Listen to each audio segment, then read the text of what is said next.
ሰላም ውድ አድማጮቻችን፣ ይህ የስፖርት ነው። በትናንትናው ጨዋታ እንግዲህ አርሰናል በመጨረሻ ባለቀ ሰዓታቶችም ውስጥ ቢሆን በፔናልቲ በፍጹም ቅጣት ምት ጨዋታው እስከዛ ሰዓት ተለጥጦ በ8-7 ውጤት ተጠናቋል። ታዲያ በዛ ጨዋታ ላይ የታዩ 6 ነገሮችን በዚህ ፕሮግራማችን እናቀርባለን። ከዛ ውጭ አርሰናል በጥር ምን ያስፈልገዋል ብለን እንጠይቃለን። በተለይ የአንቶን ሴማይ ወደ ማንቸስተር ሲቲ ማቅናት አርሰናልን ከዋንጫው ፍክክር አንጻር እንዴት ይታያል? አርሰናል ራሳቸውን ማጠናከር በጥር የሆነ ነገር ማድረግ ይጠበቅባቸዋል። አትሊስት ቡድን ውስጥ የጎደለውን የሆነ ነገር መሸፈን መሞከር ይጠበቅባቸዋል ብዬ አስባለሁ። በዝውውር ደግሞ ክፍተቶችን ካየህ ክፍተቶችን ፈጥነ ለመድፈን እድሎችን መጠቀም በዝውውር ላይ የሚጠበቅ ነው። አንድሬ በርታና ማይክል አርቴታ በዚህ ሁኔታ ላይ እንደሚሰሩ የሚጠበቅ ነው የሚሆነው። የሃቨርትዝ መመለስ የአርሰናልና የአጥቂ ክፍል ምን ያደርገዋል? በዚህ ፕሮግራማችን እነዚህን ሀሳቦች እናነሳለን።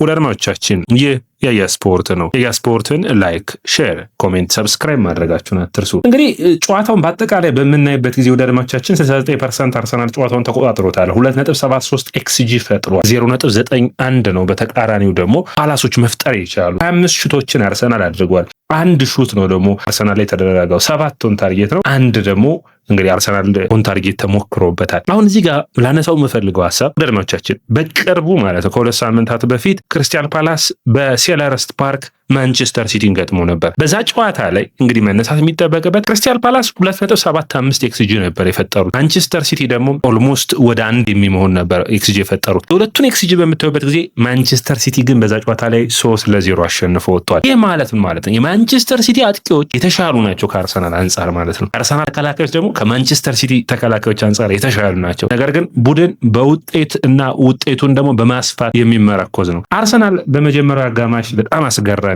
ቡድን ነበር። በተለይ በመከላከል ክፍሉ ላይ የካላፊዮሪና የሳሊባ ጥምረት በጣም የተለየ ነበር። የጨዋታው ኮከብ ተብሎ የተመረጠው ሳሊባ ነው። እኔ በቀጣይ ገብርኤል ማጋሌስ እስከሚመለስ ድረስ አርሰናል ካላፊዮሪና ሳሊባን ማሰለፍ ያለበት ይመስለኛል። ለምን? ካላፊዮሪ አንደኛ ከኳስ ጋር ያለው ምቾት አርሰናል ከኋላ በሚመሰረትበት ጊዜ በቀላሉ እንዲወጣ የሚያግዘው ነው የሚሆነው። ሂንካፔ ለአንድ ግንኙነት በጣም ጥሩ ነው። በቁመቱ ረገድ ደግሞ ከሚበለጥ የተሻለ የሚሆነው ሂንካፔን የግራ መስመር ተከላካይ ማድረግ ነው። ካላፊዮሪ በአካል ብቃቱ ማቴታን ማቆም ከቻለ በጣም በግልጽ ነው የምናገረው። ማቴታ በጣም በእንግሊዝ ፕሪሚየር ሊግ ካሉ ረጃጅም እና አንድ ግንኙነቶች ላይ በጣም ጥሩ ከሚባሉ ገብርኤል ማጋሌስን ሁላ መፈተን የቻለ ነው። ከማቴታ ጋር መፋለም ከቻለ ሌሎች አጥቂዎችን በሚገባ መቋቋም የሚችል ነው። በጨዋታው ላይ ካላፊዮሪ 3 ኳሶችን አጽድቷል። 4 ኳሶችን መልሶ መቀማት ችሏል። 3 የአንድ ግንኙነቶችን ማሸነፍ ችሏል። ታዲያ ይህ ብቃቱን ማስቀጠል የሚያስፈልግ ነው የሚሆነው። ካላፊዮሪን በመከላካይነት ከሳሊባ ጋር ጥምረት በቀጣይ ጨዋታዎች ውስጥ አርቴታ ማድረግ ያለበት ይመስለኛል። ስካሊንና ደግሞ ሂንካፔን የግራ መስመር ተፎካካሪ ማድረግ የሚጠበቅ ነው የሚሆነው። ቲምበር እንደ ሁሉ ጊዜውም ሁሉ ምርጥ ብቃቱን አሳይቷል። ጥሩ ፐርፎርማንሱን በሚገባ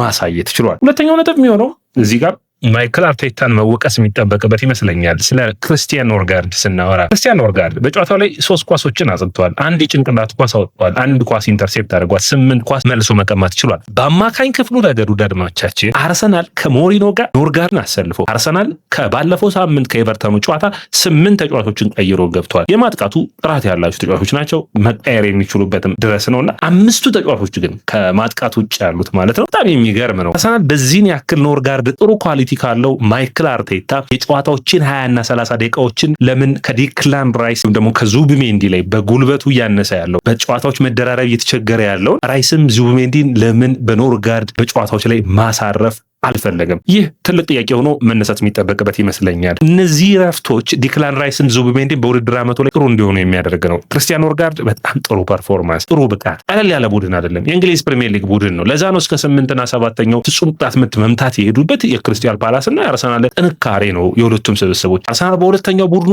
ማለት ይቻላል የገባው አይደለ? ከሁለተኛ ቡድኑ ወደ ዋናው ቡድን ያሉ መጥቀስ ብንችል 3 ተጫዋቾችን መጥቀስ የሚቻል ይመስለኛል። ካላፊዮሪ፣ ሳሊባና እንዲሁም ደግሞ ጁሊያን ቲምበር አይደል? እነዚህ 3 ተጫዋቾች በቋሚ ዋናውም የአርሰናል ምርጡን ስብስብ የምትመርጡ የሚሰለፉ ናቸው። 8ቱ ተቀይረው ግን በዚህ ብቃት የሚቀጥል ከሆነ ማይክል አርቴታ በሚገባ ለሌሎች ተጫዋቾች እድል መስጠት የሚጠበቅበት ይመስለኛል። ሌላኛው እንግዲህ መነሳት የሚጠበቀው ነጥብ ውድ አድማጮቻችን 3ኛው የሚሆነው የኑዋነሪ እድል አለማግኘት ነው። እንግዲህ 104 ደቂቃዎችን ነው ባለፉት ሳምንታት ማግኘት የቻለው። ትንሽ አሳሳቢ የሚሆን ይመስለኛል። ነገር ግን 104 ደቂቃዎቹንም በሚገባ መጠቀም ችሏል። ህዳር ወር ጀምሮ ማለት ነው። ለኑዋነሪ አዲስ ቦታ መፈለግ አለበት ወይስ ምን አይነት እድል መሰጠት አለበት? በጣም አሳሳቢ ነው። የቀይ መስመሩም የመሃሉም ቦታዎቹ ሁለት ተጫዋቾች ይዘውታልና በአማካይ መስመር ላይ ማሰለፍ አንዱ ኗነሪን በ8 ቁጥር ቦታ ማሰለፍ አንዱ አማራጭ ሊሆን ይችላል የግራ አማካይ መስመር ላይ። ነገር ግን እዛ ቦታ ላይ ደግሞ እንግዲህ ዲክላን ራይስ እና እንዲሁም ደግሞ ኬል ሞሬኖ እንዳሉ ይታወቃል። ስለዚህ ለኗነሪ በውሰት ከቡድኑ ከስብስቡ በጥር መልቀቅ ከዛ በኋላ የመጫወቻ ጊዜ ባገኘ ቁጥር የተሻለ ልምዱ እንዲያካብት ማድረግ አንዱ ሊሆን ይችላል ብዬ አስባለሁ። ነገር ግን ኗነሪ በስብስቡ ውስጥ የትኛውን ቦታ ይዞ ይጫወታል ትልቅ አሳሳቢ ሁኔታ የሚሆን ይመስለኛል። ማይክል አርቴታ ምን ውሳኔዎችን ይወስናል በሚገባ ማየት የሚጠበቅብን ይሆናል። አራተኛው የሄሱስ ሁኔታ ነው። ሄሱስ በመጀመሪያው አጋማሽ ባለፉት ዓመታቶች ሄሱስን ለምን አርሰናል እንደፈለገው በሚገባ አሳይቷል። በምን አሳየ ካላችሁኝ 5 ኳሶችን ሹት አድርጓል። 5 ኳሶችን ሳጥን ውስጥ ነው ሹት ማድረግ የቻለው አድማጮቻችን። 11 ኳሶችን ተቃራኒ ሳጥን ቦክስ ውስጥ ነክቷል። ኳስ ሆልድ አፕ ላይ ጥሩ ነበር። በመጀመሪያው አጋማሽ ሄሱስ በጣም ጥሩ ነበር። ለማርቲኔሊ በሚገባ ድሎችን መፍጠር ሲችል ነበር። የሄሱስ መምጣት የኮሬስ እና የሃቨርትዝ የሶስቱ ተጫዋቾች ፉክክር የአርሰናልን የአጥቂ መስመር ውጤታማ የሚያደርገው ይመስለኛል። ሄሱስ ከዛ ውጭ አርሰናል በጥር ማጥቃቱ ላይ ራሱ አሁን ባሉት የተጫዋቾች ብዛት አንጻር አርሰናል እነዚህ ተጫዋቾች የሆነ ያክሉን ሳይቀንስ እንዴት መሰለፍ ይችላል? ምክንያቱም የግራ መስመሩን ብታየው ለምሳሌ ትሮሳርድ በጣም አስደናቂ ተጫዋች ነው። ማርቲኔሊ ትናንት ደግሞ እንደ አዲስ ህይወቱን በአርሰናል ቤት የሚዘራ አይነት ፐርፎርማንስ ላይ ያደረገው 3 ድሪብል አድርጎ 3 የተሳኩ ነበር። 2 ትልቅ እድሎችን ፈጥሯል። ካምቫ በሱ ቦታ የተሰለፈው ተከላካይ ደካማ ነበር። ነገር ግን ማርቲኔሊ ጥሩ ፐርፎርም አድርጓል ብዬ አስባለሁ። በአውሮፓ ቻምፒዮንስ ሊጎች ላይ በመልሶ ማጥቃት በጣም ማርቲኔሊ ተመራጭ ተጫዋች ነው አይደለ? ስለዚህ ሁለቱ አሉ። በዚህ ቦታ ላይ ሄሱስ መሰለፍ ይችላል። ሶስተኛ ተጫዋች ዮኮሬስ፣ ሃቨርትስ፣ ማዱዌኬ፣ ሳካ እንዲሁም ደግሞ ኗነሪን ስጠራ በአጠቃላይ 8 የማጥቃት አማራጭ አላቸው አርሰናል በዚህ ቦታ ላይ። ነገር ግን ጎሎች እየተቆጠሩ አይደለም። ጎሎችን ማስቆጠር ከአርሰናል የሚያስፈልግ ይሆናል። ባለፉት 3 ጨዋታዎች እንግዲህ አርሰናል ማስቆጠር የቻለው በአጠቃላይ ማለት ነው ኦልሞስት 4 ጎሎችን ነው። 4ቱም ጎሎች ግን አንዱ በፍጹም ቅጣት ምት፣ 3ቱ በተቃራኒ በላክሮስ እና በወልቭስ ጨዋታ ደግሞ 2ቱም በወልቭስ ተጫዋቾች ነው የተቆጠሩት። ለምን ጎል ማስቆጠር አርሰናል አቃተው? ልዩነቶችን ማስፋት ለምን አልቻለም የሚለው አርሰናል ማሰብ የሚጠበቅበት ማይክል አርቴታ ትልቁ የቤት ስራው ይህ ነው የሚሆነው። እንዴት እነዚህን 8 ተጫዋቾች ማዋሃድ ይችላል? አንቶን ሴማዮ ቢመጣ አርሰናል በዝውውር ቢሳካለት ጥሩ የሚባሉ ነገር ግን የአርሰናል የተጫዋቾች ብዛት በማጥፋቱ ረገድ ተጫዋቹን እንዲያስፈርሙ አያስችልም። እዚህ ስብስብ ውስጥ ተጫዋቾችን መንቀቅ ያስፈልጋል። ሌሎች ተጫዋቾችን ለማምጣት እዛ ውሳኔ ላይ አንዱ የሚጠበቅ ነው የሚሆነው ብዬ አስባለሁ። ታዲያ አርሰናል በዚህ ስብስብ ውስጥ ሊጎሎ የሚችለው በአማካይ መስመርም ብዙ ተጫዋቾች አሉት። ነገር ግን ቦዋዲን ታዳጊውን ቦዋዲን በጣም ጥሩ የሆነ የሊል የአማካይ መስመር ተጫዋች ነው። እሱን አሁን ለምሳሌ በተለይ በአካል ብቃቱ ረገድ አርሰናል ከቆመ ኳስ ውጤታማ ማድረግ የሚችል ከኖርጋርድ የተለየ